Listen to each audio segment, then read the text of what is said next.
8. Jadi Bapak Ibu sekalian, di pagi yang indah ini firman Tuhan terambil dari kitab Filipi 4 ayat 8. Hanya satu ayat saja.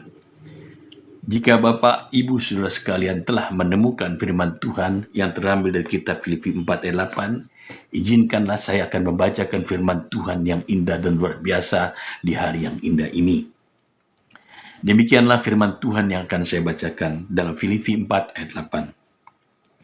Jadi akhirnya saudara-saudara, semua yang benar, semua yang mulia, semua yang adil, semua yang suci, semua yang manis, semua yang sedap didengar, semua yang disebut kebajikan dan patut dipuji, pikirkanlah itu. Sekali lagi saya bacakan firman Tuhan ini. Jadi akhirnya saudara-saudara, semua yang benar, semua yang mulia, semua yang adil, semua yang suci, semua yang manis, semua yang sedap didengar, semua yang disebut kebajikan dan patut dipuji, pikirkanlah semuanya itu. Bapak Ibu sekalian, hidup ini adalah suatu pilihan. Kalau kita memilih untuk berpikir kusut, berpikir kecewa, berpikir depresi, berpikir menghadapi masalah, dan selalu mengandalkan kekuatan, maka apa yang kita tabur itulah yang akan kita tuai. Kita akan mengalami hal-hal yang membuat kita kecewa, frustasi, dan merasa bersalah, dan hal-hal yang sangat membuat beban pikiran ini makin kesulitan.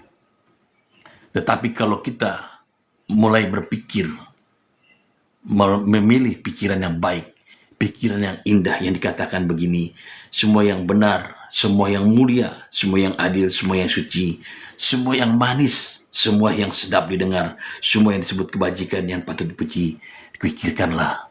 Kita memikirkan kebahagiaan, kita memikirkan kesejahteraan, kita memikirkan bahwa hidup kita ini selalu mengandalkan Tuhan. Kita percaya ada pertolongan Tuhan, ada berkat dari Tuhan, ada kasih sayang Tuhan. Hidup ini, maka kita akan memperoleh kebahagiaan. Ada 5 hal yang kita akan renungkan di pagi yang indah ini untuk kita memperoleh terobosan pikiran, menghadapi pikiran-pikiran yang baik yang kita pilih untuk hari ini, supaya kita hidup dengan damai sejahtera dan sukacita dan penuh kebahagiaan. Yang pertama itu adalah tidak lain, hal yang pertama adalah kita deklarasikan hidup kita lebih dari pemenang. Kita harus mendeklarasikan hidup kita ini adalah suatu anugerah Tuhan. Kita harus deklarasikan hidup kita lebih dari pemenang, bahwa segala persoalan yang kita hadapi itu dalam Roma 8 ayat 28, Allah turut campur dalam segala sesuatu untuk memperoleh kita jalan keluar, kelepasan, kelegaan, kebahagiaan. Jadi kita harus mendeklarasikan. Kalau kita tidak mendeklarasikan hidup kita, atau kita tidak niat lagi, kita merasa frustasi kita dalam kekecewaan saja, maka kita tidak mendapat terobosan-terobosan. Inilah hal yang pertama, kita harus meneroboskan diri. Kita harus bergumul dengan diri sendiri, maju, keluar dari pikiran-pikiran yang menyusahkan, pikiran-pikiran yang mengecewakan, pikiran-pikiran stop. Lepaskanlah itu. Marilah kita renungkan pikiran yang baik, pikiran yang indah. Dan kita percaya Tuhan menyertai kita. Jadi Bapak Ibu sekalian, inilah yang pertama. Tekadkan diri hati kita keluar dari masalah dan pergumulan itu, beban masalah itu, supaya kita memperoleh kemenangan. Yang kedua, hal yang kedua adalah kita tidak boleh, tidak ada lain selain kita kembali merenungkan firman Tuhan. Apapun yang terjadi harus kita baca firman Tuhan.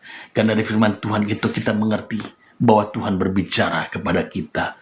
Lewat firman Tuhan itu kita mengerti bahwa jalan kehendak Tuhan. Jadi ketika kita menghadapi persoalan keuangan, kesakitankah kita, pergumulan rumah tangga, jodoh, target, budget, omset, toko, warung, semua yang kita pikirkan. Tetapi kalau kita kembali kepada Tuhan, dituliskan dalam firman Tuhan dituliskan dalam Mazmur 23, Tuhan adalah gembalaku, aku tidak akan berkekurangan.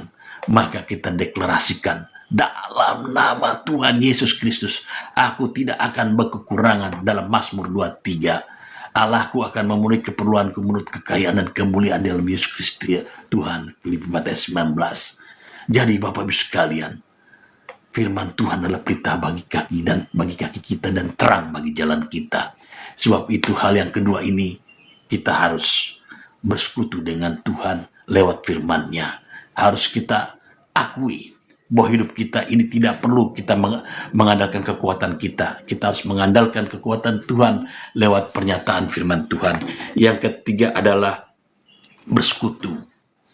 Bersekutu dengan persekutuan doa, dengan gereja, dan persekutuan-persekutuan sel keluarga lainnya. Kita harus datang.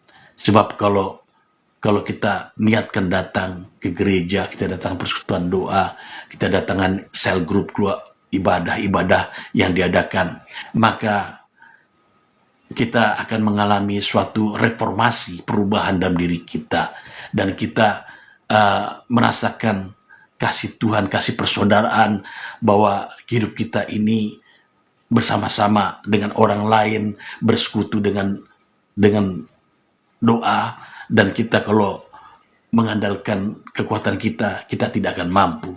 Tetapi kalau kita datang dalam gereja, kita bersekutu, kita say hello, kita merendahkan diri, kita bergaul dengan mereka dalam segala hal, dalam pekerjaan pelayanan, maka Bapak Ibu sekalian, inilah terobosan kita, terreformasi pikiran kita. Hal yang ketiga ini adalah suatu hal yang kita butuhkan supaya kita ada sosialisasi yang baik. Memang banyak sosialisasi dalam pergaulan kampung, juga kita bisa bergaul dengan orang-orang, atau dalam pekerjaan, dalam segala hal. Tetapi yang lebih indah, yang paling terbaik adalah kita bergaul dengan gereja, di mana ada orang-orang di sana, persekutuan doa, atau kita bergaul dengan sel keluarga, untuk kita senantiasa untuk memiliki terobosan pikiran kita. Ketika kita bersekutu, bergaul dengan mereka, kita akan percayalah, akan kita memiliki sifat yang berubah, pikiran yang berubah. Dan yang keempat adalah rasa bersyukur. Hal yang keempat adalah kita harus bersyukur. Dalam segala hal kita harus bersyukur. Mungkin kita mengalami suatu tekanan hari ini, ketika makanan hari ini makan atau tidak, atau kita mengalami suatu dilematis. Tapi pikirkanlah, di bawah kita juga banyak orang yang susah, dan kita harus bersyukur bahwa Tuhan akan turut campur dalam segala sesuatu, mendatangkan suatu kebaikan. Dan Roma 8 ayat 28, bahwa mendatangkan kebaikan bagi kita. Dan kita percaya juga kalau bahwa kita bersyukur itu akan mendatangkan berkat yang melimpah. Sebab orang yang bersyukur sangat dikenan kepada Tuhan. Bapak Ibu sekalian, Saul adalah seorang raja. Dia ketika Tuhan mengatakan untuk memusnahkan bangsa Amalek, Bapak Ibu sekalian, atau dikatakan musuh yang harus dimusnahkan. Tapi Bapak Ibu sekalian, ketika ada berperang, dia menghancurkan, memang Tuhan membela dia. Namun kerajaannya dia tidak bunuh, kambing-kambingnya dan domba-dombanya tidak. Jadi Saul tidak merasa bersyukur kepada Tuhan, bahwa Tuhan hendak memberkati dia. Akhirnya Samuel dengan tegas berkata kepada Saul, engkau tidak menjalankan apa yang diperintahkan Tuhan ketika engkau melawan berperang bangsa yang tidak diingini Tuhan ini untuk dimusnahkan, tetapi engkau tidak memusnahkan. Maka Tuhan mencari raja yang baru. Sebab Bapa di surga, Tuhan yang Maha Agung, tidak melihat rupa, tidak melihat apa kita, tetapi dia melihat hati kita. Maka Bapak Ibu sekalian, Daudlah yang dipilih Tuhan menjadi raja. Sebab itu Daud sampai sekarang benderanya pun masih berkibar. Jadi Bapak Ibu sekalian, inilah yang kita harus ingatkan bahwa kita harus memiliki hati yang bersyukur dan berterima kasih kepada Bapa di surgawi atas kebaikan, atas rahmat, anugerah, dan kasih sayangnya. Yang kelima, untuk kita memiliki terobosan adalah kita suka berdoa. Orang yang berdoa ini adalah orang yang sangat berkenan kepada Tuhan dan akan memiliki terobosan-terobosan. Ketika dia berdoa kepada Tuhan, memohon dan meminta kepada Tuhan, dan juga merenungkan apa yang Tuhan akan kehendaki kepada kita. Jadi dalam doa itu juga jangan kita juga selalu mengotot doa begini-begini apa kehendak kita, tetapi kita coba dalam doa itu kita merenungkan. Kadang-kadang ada satu pernyataan dalam hati kita yang Tuhan mungkin berbicara kepada kita untuk kita renungkan dan untuk kita tanggapi atau kita ingatkan untuk jalan hidup ini. Tetapi jangan lupa, tadi saya katakan kita juga harus membaca firman Tuhan. Ini 5 hal untuk kita memiliki terobosan-terobosan dalam pikiran kita. Sebab dalam dalam pikiran kita ini adalah tidak lain kalau kita berpikir buruk, maka kita akan buruk terus. Kalau kita berpikir baik, maka kita akan baik. Jadi Filipi 4 dikatakan oleh Paulus, jadi akhirnya saudara, semua yang benar, semua yang baik, semua yang indah, semua yang sedap, semua yang bahagia, pikirkanlah itu. Jangan kau memikirkan kecelakaan orang lain, jangan kau berpikirkan penderitaan-penderitaan yang kau alami dahulu, atau kau patah hati, putus cinta. Jangan kau pikirkan itu lagi, tapi pikirkanlah melangkah ke depan, karena pikiranmu itu akan mendatangkan suatu kebahagiaan bagi dirimu sendiri. Sebab ini hidup ini ditentukan untuk kita sendiri, bukan orang lain. Dan Kolose 3 ayat 2 dikatakan, pikirlah perkara yang di atas. Kalau engkau udah susah berat bebanmu, engkau diponis oleh dokter penyakit stadium 4 kanker, pikirkanlah yang di atas. Mulailah kau berpikir kepada Tuhan. Ketika kau berpikir kepada Tuhan, percayalah pertolongannya. Lalu Mazmur 139, Daud menuliskannya, Mazmur 139 ayat 23-24. Selidikilah aku ya Allah, ketahuilah hatiku, ujilah aku dan ketahuilah pikiran-pikiranku. Jadi Bapak Ibu sekalian, kita harus bersandar kepada Tuhan, percaya. Dan Roma 12 ayat 2 dikatakan, janganlah kamu menjadi serupa dengan dunia ini, dan berubahlah pembaruan budimu sehingga kamu dapat membedakan manakah kehendak Allah, apa yang baik, yang berkenan kepada Allah, dan yang sempurna. Dan Efesus 4 ayat 23-24 dikatakan, supaya kamu diperbarui dalam roh dan pikiranmu, dan mengenakan manusia baru yang telah diciptakan menurut kehendak Allah dalam kebenaran kekudusan di dalam Yesus Kristus Tuhan. Bapak Ibu sekalian, inilah kita ditentukan pada hari ini. Kita memilih pilihan. Kalau pikiran kita buta, pikiran kita kecewa, pikiran kita depresi, itulah apa yang kita tabur kita akan tuai. Tetapi kalau kita berpikiran bahagia, kita berpikiran sukacita, kita berpikir anak-anak kita sekolah keadaan aman, kita berpikir suami kita bekerja akan aman, tidak akan diganggu, tidak akan didatangkan orang jahat, menekan orang baik. Kita berpikir ibu-ibu kalau masak nanti yang enak-enak, maka percayalah, ketika engkau memiliki pikirannya itu, maka apapun yang kau masak, apa yang kau akan bikin untuk keluargamu akan enak dinikmati. Walaupun nasinya nasi, sayurnya nasi, ikannya nasi, sambalnya nasi, dalam nama Tuhan Yesus, itu enak sekali. Tetapi kalau engkau tidak berterima kasih, engkau kurang berdoa, engkau tidak merenungkan firman Tuhan, selalu pikiran hati, maka mulailah engkau akan mengalami masalah-masalah. Jauhkanlah masalah dari hidupmu dengan merubah pola pikirmu di hari yang indah ini. Pikiran adalah menentukan kita bagaimana kita menghadapi hidup ini satu hari ini. Jadi Bapak Ibu Saudara kalian, inilah yang kita renungkan dalam ayatnya Filipi 4 ayat 8. Jadi saudara, hari ini pikirkanlah yang indah, pikirkanlah yang baik, pikirkanlah yang sehat, pikirkanlah semua yang indah, pikirkanlah anak-anakmu baik, dia bekerja, dia sekolah, dia studi, dia berdagang, pikirkanlah tokomu keadaan baik, daganganmu baik, pikirkanlah pekerjaanmu, studimu baik, dan pikirkanlah kesehatanmu baik. Sebab jika engkau berpikir demikian, maka terobosan-terobosan tadi akan datang kepadamu. Yang saya katakan 5 hal kau akan miliki terobosan. Yang pertama, deklarasikanlah dirimu bahwa engkau lebih daripada pemenang. Niatkanlah hati dan pikiranmu bahwa hari ini engkau diberkati, engkau dilindungi, rekeningmu penuh dengan keuangan, engkau akan didatangkan orang-orang yang baik untuk menghasilkan pekerjaan baik serta keuntungan baik. Dan yang kedua adalah engkau mau merenungkan firman Tuhan untuk kau memiliki terobosan-terobosan. Sebab jika engkau merenungkan firman Tuhan, engkau akan memiliki rahmat dan anugerahnya dan kebajikannya.